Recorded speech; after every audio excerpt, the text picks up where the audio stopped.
بسم اللہ الرحمن الرحیم۔ اپنے تمام دوستوں کو السلام علیکم۔ آج کی جو ہماری ویڈیو ہے اس کا آغاز میں دو اشعار سے کروں گا۔ زمین کا چہرہ لہو سے دھو رہے ہو، زمین کا چہرہ لہو سے دھو رہے ہو،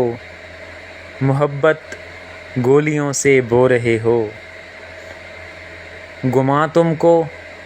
کہ رستہ کٹ رہا ہے، گماں تم کو کہ رستہ کٹ رہا ہے، یقین مجھ کو کہ منزل کھو رہے ہو۔ ناظرین کرام، جیسا کہ آپ سب اس بات سے بخوبی آشنا ہیں کہ ہمارے معاشرے میں کافی عرصے سے ایک عجیب قسم کی تبدیلی آئی ہے کہ جہاں ہم تعلیم کے میدان میں آگے جا رہے ہیں، جہاں ہم معاشی لحاظ سے ترقی کی منازل طے کر رہے ہیں، جہاں ہمارے لیے نئی نئی اچیومنٹس ہو رہی ہیں، ہمارے معاشرے میں بہت سی بہتر چیزیں ہو رہی ہیں، وہیں ایک بات جو بہت پریشان کر دینے والی ہے اور جس کی وجہ سے معاشرے کا ہر جو بھی باشعور فرد ہے اس کو اس بات پر تشویش لاحق ہے، وہ یہ ہے کہ ہمارے معاشرے میں اب لڑائی جھگڑے، اسلحہ کی نمائش اور آزادانہ اسلحہ کا استعمال بہت زیادہ فروغ پا رہا ہے، اور اس پر کوئی چیک اینڈ بیلنس موجود نہیں ہے۔ نہ تو حکومتی ادارے جو قانون نافذ کرنے والے ادارے ہیں وہ اپنی طرف سے تو کوشش، یقیناً ان کی کوشش ہوگی کہ وہ کسی نہ کسی طریقے سے اس پر قابو پائیں، لیکن بدقسمتی سے مجھے افسوس کے ساتھ یہ بات کہنی پڑ رہی ہے کہ ہم ان اداروں کی کارکردگی پر، خصوصاً پولیس کی کارکردگی پر اطمینان کا اظہار نہیں کر سکتے، لیکن اس صورتحال کی ذمہ داری پولیس پہ ڈال کر ہم خود کو بری و ذمہ بھی نہیں کر سکتے، کیونکہ معاشرہ، انسانی معاشرہ انسانوں سے بنتا ہے، اور اللہ تعالیٰ نے اشرف المخلوقات ہونے کے ناطے سب سے بڑی جو ذمہ داری ہے وہ ہم انسانوں پر ہی ڈالی ہے کہ ہم نے اپنے معاشرے کو بہتر بنانا ہے، ہم نے اس معاشرے سے برائیوں کا خاتمہ کرنا ہے، اور ہم نے ہی اس معاشرے میں نیکی کو پھیلانا ہے۔ اللہ تعالیٰ نے اپنے پیغمبر نبی کریم صلی اللہ علیہ وآلہ وسلم کے ذریعے جو تعلیمات ہم تک بھیجی ہیں، ان میں سے ایک بہت بڑا جو ہمارا فریضہ ہے وہ ہے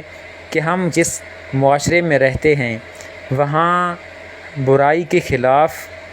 اور نیکی کے ساتھ کھڑے ہوں، اور خصوصاً آج کا جو ہمارا ٹاپک ہے، جس طرح شدت پسندی ہے، اسلحہ کی نمائش ہے، لڑائی جھگڑے ہیں، قتل کی وارداتیں ہیں، نہایت افسوس کے ساتھ کہ پچھلے سال جو 2021 کا جو سال گزرا ہے، کوئی دن، شاید ہی کوئی دن ایسا ہو جب ڈسٹرکٹ میاں والی کے کسی نہ کسی علاقے میں قتل کی واردات نہ ہوئی ہو، اور اس کے علاوہ بھی بہت سی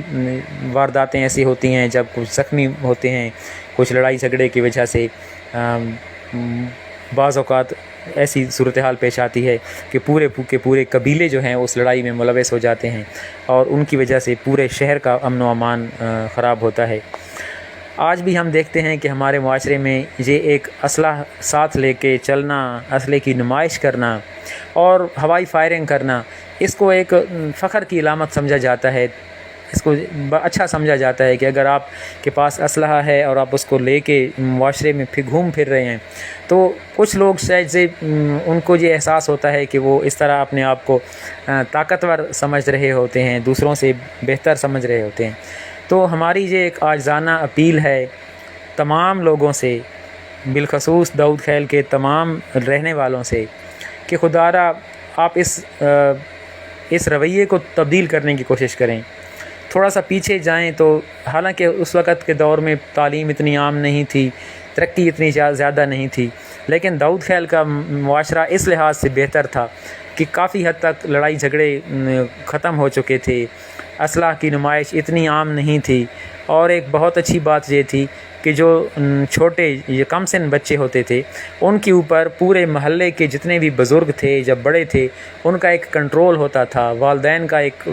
یعنی کہ خوف کہہ لیں یا ادب کہہ لیں، ادب ہوتا تھا، اور وہ جو نوجوان جو چھوٹے ہوتے تھے وہ بڑوں کے سامنے اونچی آواز میں بات کرنا مناسب نہیں سمجھتے تھے۔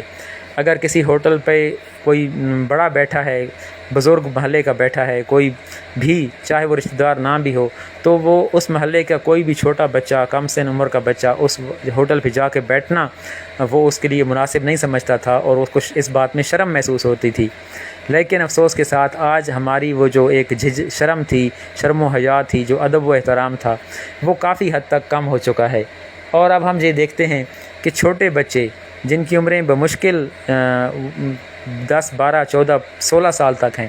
اب وہ بچے بھی اپنے والدین کے سامنے، اپنے بڑوں کے سامنے نہایت، مجھے یہ لفظ کہتے ہوئے افسوس ہو رہا ہے، نہایت بدتمیزی کے ساتھ ان کا رویہ ہوتا ہے، اور وہ خود کو اتنا آزاد محسوس کرتے ہیں کہ وہ اپنی مرضی سے جہاں پر بھی جیسے چاہیں وہ اپنا رویہ اختیار کرتے ہیں۔ اور ان کے پاس بھی بعض اوقات میں نے دیکھا ہے کہ 15، 16 سال کے بچے بھی ہیں، ان کے پاس اسلحہ موجود ہوتا ہے۔ تو یہ جو روش ہم اختیار کر چکے ہیں، اس سے ہمارے شہر کو بہت نقصان ہوگا، نقصان ہو چکا ہے، نقصان